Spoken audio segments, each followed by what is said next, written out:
How about now? We got boys? Huh? Hey, what up? We having some technical difficulties. Hey, it's Don. It's John. All things paranormal. Man, so while we're over there fiddle messing around, I want to give a big shout out and thanks to all our friends, family, countrymen, people that watch, people that don't watch. Y'all can watch if you don't mind. Look here, y'all pass this stuff along. That way, the more people watch, the better things are. The more that, we can pass different things along. So we'd sure like to have everybody out there on Halloween night as we pass out candy and stuff to all the little kids. That way, we want to give away some business cards and stuff like that. Yeah, but we ain't talked about that yet, but we will. Yeah. So, man, just everybody pass the word along. We want to take it. If you want to come on the show, let us know. If you got anything special you want to talk about, let us know. Still got the casting call. If you're a vampire, a werewolf, psychic, medium, average Joe, come on down. We'll put skeptic. We'll put the thing over your head if you don't want nobody to see who you is. Who you are. And we'll let you come on the show. That's right. Now, tonight's show is movies with the idea. Movies were created from a paranormal event. Now, a true paranormal event. So let's cover this. What this really is. All right. So you got something paranormal happen. Let's just take like fire in the sky. This guy was actually sucked up by an alien, and later on he decided that everybody come look, try to find him. They couldn't find him. Police took all his buddies that was there, gave him a lie detector tests. They all passed. He showed back up 3 to 5 days later. I don't remember what it was, maybe even a week later. And they give him a lie detector test, and he was actually passed that too with flying colors. Yeah. And he was up in an alien ship. So now what happened? They created this show called Fire in the Sky. Yeah. So out of that long thing, all it is a movie created out of a paranormal event. We got, let's take a look like this. We got to stretch this out. I mean, it's only 30 minutes. So. It's only 30 minutes, but we got to kind of stretch this stuff out. Let's talk about our coming up Halloween event. October let me give you a date. 22nd. No, not 22nd. No. 25th. 25th. Can't be the 22nd. We get murdered. So October the 25th. October the 25th and 26th will be our will be a 2-night event. You get not just only one hunt, but you get 2. Yeah. So we're gonna talk about some of that later on too. Also on Halloween night, between 5 and 6:15, we're gonna be around the Lumberton Walmart area, and we're gonna be setting up our tent and all that other stuff. We're gonna have our stuff out there for little trick-or-treaters and stuff. So bring your kids, bring your friends, bring your family, and we can hook you up with a little bit of candy or something. So remember, that's Halloween night. Halloween night. Over there by the Walmart, you'll see us. We're going to have a big old sign out there saying all things paranormal. October 31st. 31st. Y'all don't forget. Don't forget. And don't forget to buy a shirt too. Yeah. Hey, let's go ahead and get this out of the way. This is sponsored. This is some of our sponsors, which is us. Hey, this is Don, All Things Paranormal. Hey, check out our e-store at allthingsparanormaltx.com. We got shirts, hats, and cups. Give us a holler if you want one. All Things Paranormal. And we're back. All right. So now, let's talk about our fun, action-packed show tonight.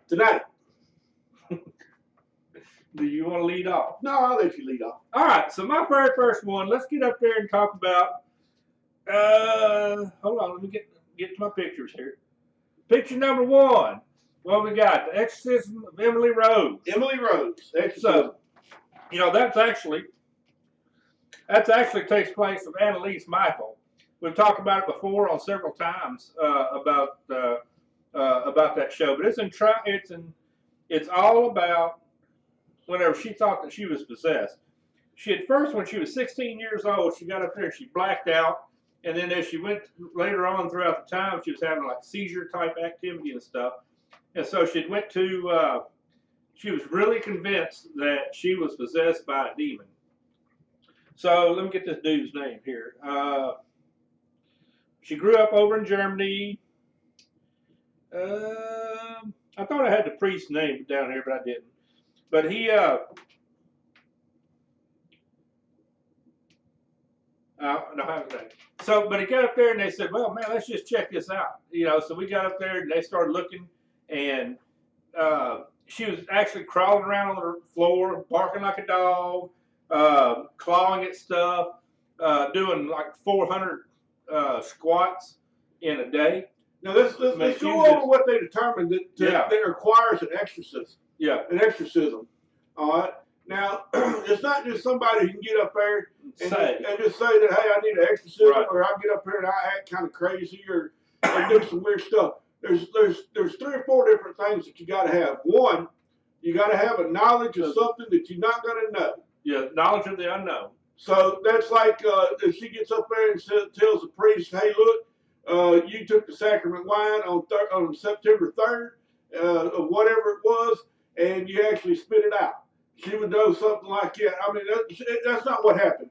But it's something that she does that they do not know, that she would not know what it was, something hidden from her. Number 2, it had to be something that spoken languages that she did not understand. Yeah, Latin. Aramaic. You know, for us, it would be the English language. The English language? Because all we do is speak Hick. Yeah. You know? Broken English. But for her, it'd be something like Sumerian or something like that nobody knew. And then number 3, you had to have some type of reaction to a religious device. Like a cross, holy water. Like when she got touched with the cross or holy water, she shirked back from it. All right. Now our next one, let's get up there and let's see what our next one is. All right, let's see here. Let's get back over to our pictures. Picture number 2, the Mothman prophecy. All right, now we talked about that one before too. I got up there and that took place in December 15th, 1967, over at the Silver Bridge, Connecticut, or the Silver Bridge over Point Pleasant, West Virginia. I've been there through several hundred times.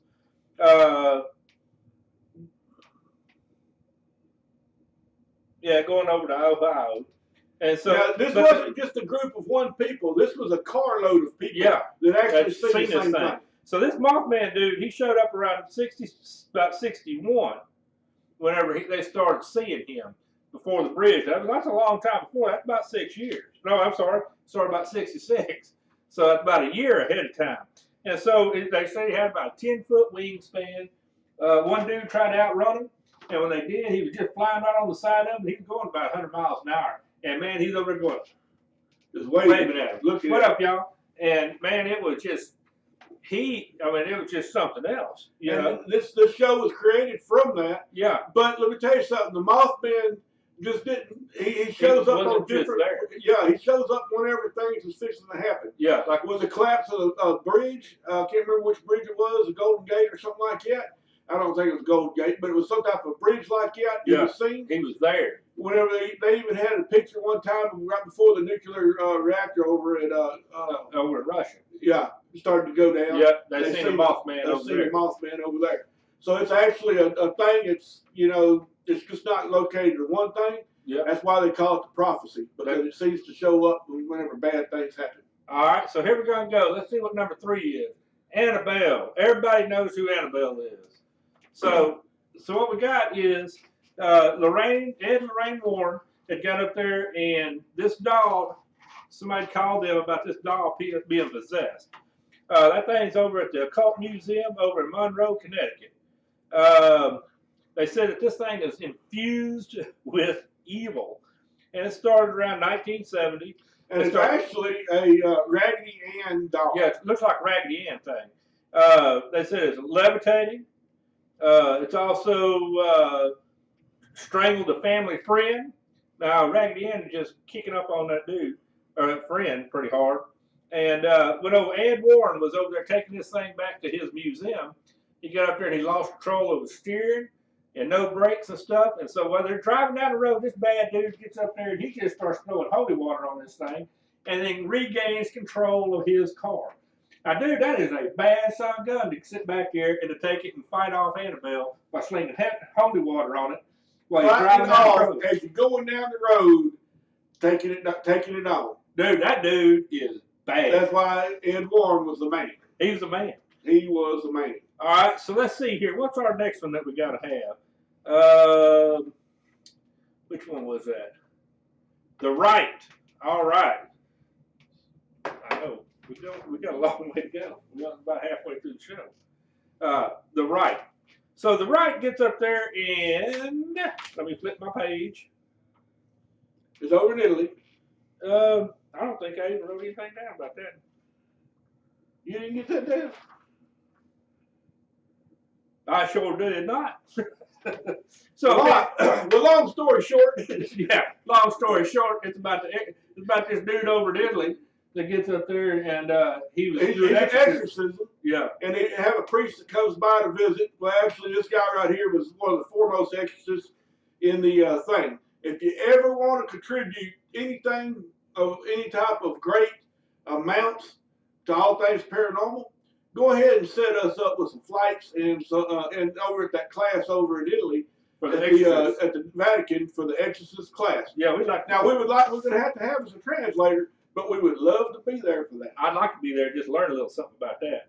So this thing is, and then, now this father that was over there, in the show, this part's true. So they do this exorcism, and he was pretty much a kind of like a skeptic kind of thing. And so when, after all said and done, after the exorcism and stuff like that, now exorcism just don't take just, hey man, slap a little holy water, you're done in 15 minutes. This stuff could take weeks and years. So he was there learning about all that. Now this guy actually came back and set up a videotape. Yeah, and he was over there done over in I want to say Chicago's area maybe. I might be wrong, don't hold me to it, but he's one of the bigger cities. He actually is a real guy that, father that got up there and had his own denomination, or not denomination, but had his own church thing set up over like in one of the cities. So, all right, so let's see here. What's our next? Oh, not that one. Let's see what this one is. The Amityville Haunting. All right, so let's again. Yeah, let's. Now I'm gonna tell you. Now this is all about the movies and stuff. There's a lot of information about the Amityville Haunting, but the biggest thing that I seen was that nothing was substantiated. Yeah, it was. You also had Ed and Lorraine Warren tied off into it. They had a reporter that was there after the dude that done murdered the people in the house. Yeah, after the Fayos ended up, the son of the Fayos ended up killing everybody. Yeah, and then you had the people that moved into afterwards. I didn't have that down there. Anyway, they had these people move in afterwards, and they started having different things. Like at one time, they said they had a red-eyed pig inside the house looking at them. They had flies coming through everywhere. They had all different kinds of bangings, all their religious artifacts, stuff, or items and stuff was getting messed with. They were haunted, and so they called up to have the house blessed, and it seemed to get worse. And anyway, Ed and Lorraine Warren ended up over there doing some different cases and stuff like that. They had some reporters involved with it, and it made the national news. So if you want to get up there and check out something, don't look up the actual Amityville show. Look up the actual house from I would look it up, the DeFeo house. It's off Connecticut Street or something like that, isn't it? Yeah, it's over at New York City or New York State. Now it's actually, I got some information from it here lately from that. Is that if you go over there, be careful because that's kind of like the hood right now. So you got to kind of be careful about just tromping around through there because that's kind of a bad area. And I imagine the people that own the house now don't want anybody over here messing with it. Yeah, but that's from what I understand, that's pretty much the hood over there toward New York areas. So let's see what our next picture is. Number 6. Oh, good grief, Chucky. All right. So now we got Chucky involved. Chucky. Now here it comes, y'all. This is going to be the shorter of my lecture. even though I like to input everything. Anyway, the show Child's Play was developed in '88, but it's derived from this actual doll that was in 1909 from Robert Eugene Otto. He claimed that his family servants put a voodoo hex on this doll, and this doll come around was moving things, talking to him, doing all types of different types of things. He even grabbed hook to him a few times. Let's see here, and the actual name of the doll now is Robert the Doll. And if you ever get down to Florida, over in Key West, you want to go to the Martello Museum. Now, he is there. The actual doll itself. Chuck is there? Yeah. Robert the Doll is there. And they have several different legends to it. One of the I did not get a chance the last time I was over in Key West to check this out. It's one of the sad parts of my life. I wish I did. But anyway, it said that if you go see Robert the Doll and you take a picture of it without asking permission, then all of a sudden bad things happen. Well, go give it a shot. Well, I'd like to now. At that particular time, I was on my honeymoon. And you know, nobody wants nothing bad happen to you on your honeymoon, especially I'm on a boat. Big fat boy sitting on a boat that might crash, go under the water that can't swim. It's not a good thing. You know, in those lives, because ain't nobody going to be out there trying to save a fat man when he's drowning. So anyway, I wouldn't mind driving down there and just take gander. And but it's Robert the Doll. He's over at the Martello Museum. But that's where Child's Play come into effect. He got up there and said, "Man, that sounds like a good idea to make a movie," and there it is. Except in the movie was actually somebody got killed or something like that. Put the curse up to the doll. So did the doll really run around with a knife in its hand? The doll running around and terrorized everybody. And everybody actually thought Otto was messed up because they could sit there and hear him and the doll talking at the same time. So that's a weird situation. That is weird. All right. So let's move on to our next. Uh-oh, hold on. All right, so our next one. Nightmare on Elm Street. Nightmare on Elm Street. Now, how many people sit over there and went to sleep and had old Freddy Krueger coming over there if it's taking a thing? Just, you know, remember now, if it's 4 slashes, it's Freddy Krueger. If it's 3 slashes, it's Wolverine. So y'all just remember that. But anyway, Nightmare on Elm Street was created by the idea that it was created from was from this was back in 1977. They started noticing. Now you know you had the end of Vietnam War. The Vietnam War was over with, and you had a lot of people that was immigrating over to the United States. You know, whenever we pulled out over there, you know, you had some, you know, we had some people over there that need to come over here because you know there's no way to protect them. Yes, South Vietnamese, stuff like that. Cambodians. Well, anyway, these right here were some people that ended up, and the odd thing is, this happened with young men, young boys. They had a ton of them. In fact, between 19, let me see, between 82 and 90, 230 Singapore young men. These were Asian young men that would just be in there. They get up there. They all have the same thing. Man, I can't go to sleep because I'm having terrible nightmares. Something's going to get me. I'm having terrible nightmares. Something's going to get me. They even had one of them was a doctor, son, getting up there and say, "Look, I can't go to sleep because a monster is going to kill me in my sleep." And so he goes up for 5-6 days. He is up 24 hours a day, drinking coffee and everything. And finally, the doctor gets over there and starts slipping him some sleeping pills, trying to get him to go to sleep. Well, he ends up going to sleep, and next thing you know, all of a sudden they hear a big bang, bang, bang, and hang on a second, come on. Somebody texting. Let's see what it says. Apologize for this. Just hang on just 1 second. we don't get that many texts here, so. Oh, well, he's not watching the show. Do it. All right. So anyway, this doctor, his son, they hear a bunch of banging and stuff, and they go in there, and they find this kid dead. Oh no. So anyway, they find this kid dead, and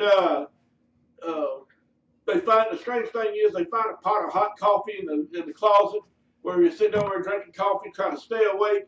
But it seemed to be, and they had all kinds of doctors. In fact, I remember this when I was younger, that they were reporting this, that kids of the Asian descent, young boys of Asian descent, would go to sleep and just end up dead. So now they do an autopsy. Well, when they do the autopsy, they say, hey, look, we don't have any reason, no cause of death, other than the heart stopped. They didn't find any genetic problems with them. They didn't find any kind of abnormal works, drugs, anything. It's just sudden infant death of young Asian men that was scared to go to sleep because some monster was trying to get them. Isn't that something? Yeah. Let me see if there's anything else on that. Oh, and by the way, they did find all those sleeping pills that he's supposed to have been fed in the closet too, right next to his coffee. Isn't that something? All right, so let's move on to our next one. Serpent and the Rainbow. That's one of my favorites. That was one of my favorites too. So you want to start it off? So anyway, we got this doctor guy. He does. I don't know what you call it. Some type of clinician that likes to go around and research different types of botanicals and stuff like that. Named Dennis Allen. Dennis Allen. So he goes down there to Haiti, and because somebody got this idea that hey, they found this zombie guy that's running around that's supposed to have been dead, and they want to know how he did it. So theoretically, he finds this dude, Kristen, and he finds how they're supposed to do it with some type of a drug. Yeah, this guy was over there. He died. Now, from what I can understand, because it's kind of shaky on some of it, but he said that he died in '62, but they found him in '81 out there working in the sugarcane fields. Now that's a good long distance time. I mean, that's about 20 years there. That dude's been alive out there working in them sugarcane fields. And so what they're saying is that whenever the voodoo dust or zombie dust, or I think it's called zombie dust. It ended up being called Zombinol, and yeah. They changed the name to something else. But they don't use it in medicine anymore because of some other side effects. Yeah, it's pretty toxic stuff. But they was looking at actually using this particular dust and stuff. Yeah, it's called what? Drug test. I don't know. Tetrodotoxin or something. I don't know. That's a pretty long word. And the majority of it comes from the puffer fish. Yeah, they get up there and beat that puffer fish down after they smoke him down and take the bones and all that and then run around naked and throw rum on there's a whole kind of like a little religious ceremony to making this particular dust that they shoot up on somebody. I don't know if it was through the contact through the breathing skin or whatever. And I don't think they ever really designed that. But that particular stuff was that they, it was ingrained in their religion to actually turn people into zombies. And that's kind of like now we're kind of in the medical field, so you would have some different kinds of medicines that would lay some different kinds of stuff like paralytics. And that's like succinylcholine and stuff. Yeah, this particular stuff would lay somebody out, and I would hope that they would not be conscious for it. Yeah. Because if it were, then that was bad. But it would give the same symptoms of death. Yeah. Low heart rate. Can't hear it, feel it. Can't hear it. Can't really feel a good pulse to it. Breathing. Very shallow. Yeah. Almost into a hibernated state. Yeah. I mean, I wonder, since you brought up the hibernation part of it, I wonder if like bears can produce something like that. Well, bears change their metabolism, but yeah, I mean that'd be pretty close to the same stuff. Huh? But we almost out of time. So what we want to talk about now is our upcoming event on that weekend. So what we're going to have 25th and 26th. 25th, 26th. We're going to have a haunted place that we're going to take it and walk around, try to do some live video and all that stuff. We're talking ghosts. And so maybe we can take it and show y'all a few ghosts and stuff. And then on With Saturday, a lot of history to it. with a lot of history, we'll give you a little more history closer we get to it. And then Sunday or Saturday, then we're going to do a back at the Marfa Lights. The Marfa Lights, here it is. That's y'all's thing. Everybody We're likes going to the Marfa Lights again. Yeah, we want to get up there, and man, people ask, man, what about them lights? What about them lights? So we're going to go out there and go check it out. We got some different stuff we're going to try. We got different cameras. We got a whole new game. We got a whole new game. Maybe we can find out exactly what's going on there. Maybe we can't, but I mean, we're going to try. We're going to try. And then Halloween Thursday. Halloween on Thursday. 5 to 6:15. Look here. You know, you got how you got people always handing out the little hard candy and stuff. That we're not that kind of people. No, we like the little chocolate bars. Yeah, and if you can't have chocolate, we're gonna have some other stuff. We're gonna have some other stuff. We might even have some popcorn if somebody wants popcorn. Popcorn. Yeah, I mean some people eat popcorn. They're on like a diet thing or whatever, and they gotta eat popcorn instead of candy. It's Halloween. You can suffer a diet one day.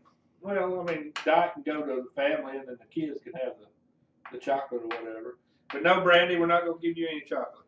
But I thought you was gonna donate to us. But remember Halloween? Halloween, we're gonna be around the Walmart in Lumberton.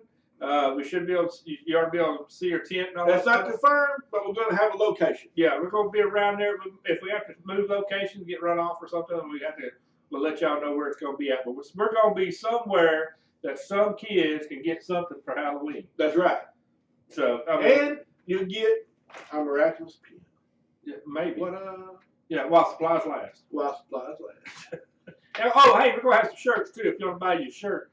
Man, that'll be cool. the perfect time. Show up with your shirt on, we'll give you, I tell you what, if you show up with your shirt on, we'll give you 5% off on the candy that we're going to give for free. What do you think about that? It sounds like a bargain. Anyway, we're going to call this show, this John. This is Don, All Things Paranormal.